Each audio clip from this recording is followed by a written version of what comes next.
meant that much to me, but somebody said, you know, it mightn't seem like much now, but it is history, and you'll enjoy it. So I went along, and I was glad. Picture this. You're riding the school bus in Liverpool, and you see this quiet kid holding a guitar case tighter than his own backpack. You nod, he nods back. Boom, history just started. That's how Paul McCartney and George Harrison met. But their story? It ain't all friendship bracelets and hit records. There was tension, there was fire, and eventually, silence. And now, Paul's finally breaking that silence about their real relationship. But before we get into what he said, let's rewind. Let's talk about how these two legends even got here in the first place. Paul's roots, music in his blood, pain in his past. Paul McCartney was born in Liverpool, 1942. His dad, Jim, was a jazz guy, played the trumpet and piano. His mom, Mary, was a nurse, the backbone of the family. Then, tragedy hit. When Paul was just 14, Mary passed away from breast cancer. It crushed him. But in that pain, something sparked. He had a dream where his mom told him, "Let it be." That dream became one of his biggest hits. Paul picked up a cheap guitar, struggled with it because he was left-handed but didn't quit. He flipped the strings and got to work. And just like that, music became his language. Enter John Lennon. Magic starts on a church stage. In 1957, Paul met a kid named John Lennon. John was playing with his skiffle band, the Quarrymen, and Paul was blown away.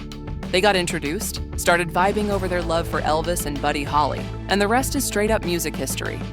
Paul joined the band, and together, they started building what would soon become the Beatles.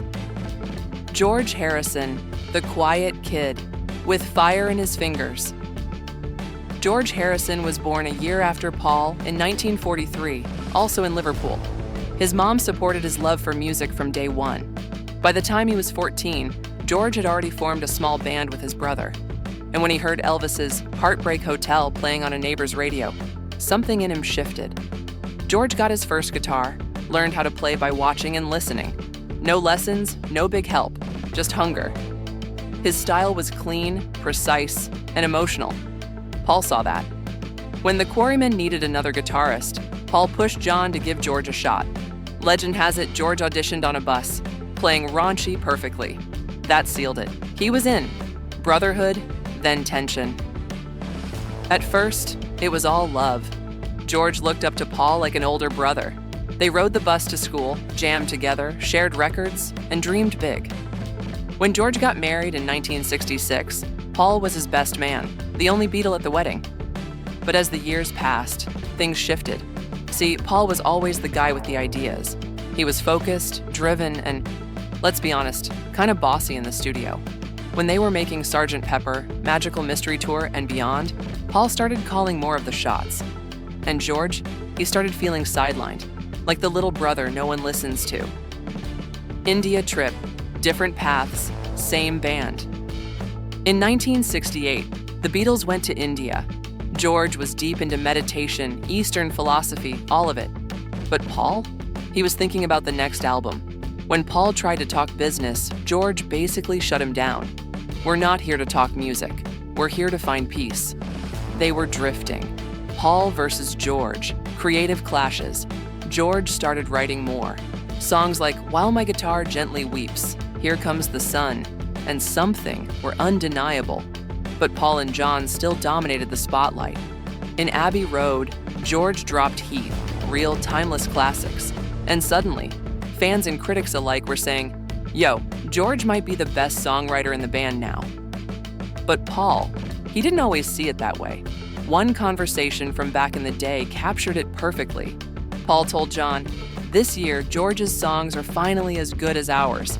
George snapped back, "Nah, I wrote those last year. I just stopped caring if you liked them." Oof, George even said in an interview, "I'd join a band with John Lennon any day." But Paul? Nah, he's a great bass player, but man, he can be overpowering. Years later, Paul opens up Fast Forward decades later, and Paul's finally speaking on it. In a recent interview, he said it straight. "Yeah, I underestimated George. Me and John were writing all the time, but George?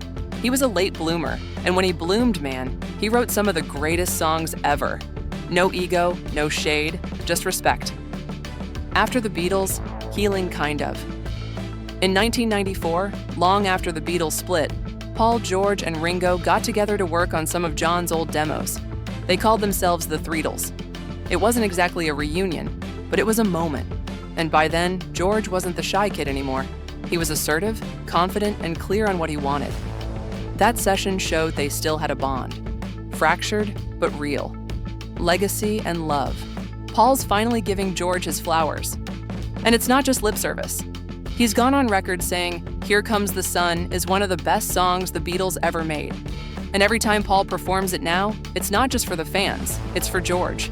Their friendship had highs, lows, and long silences.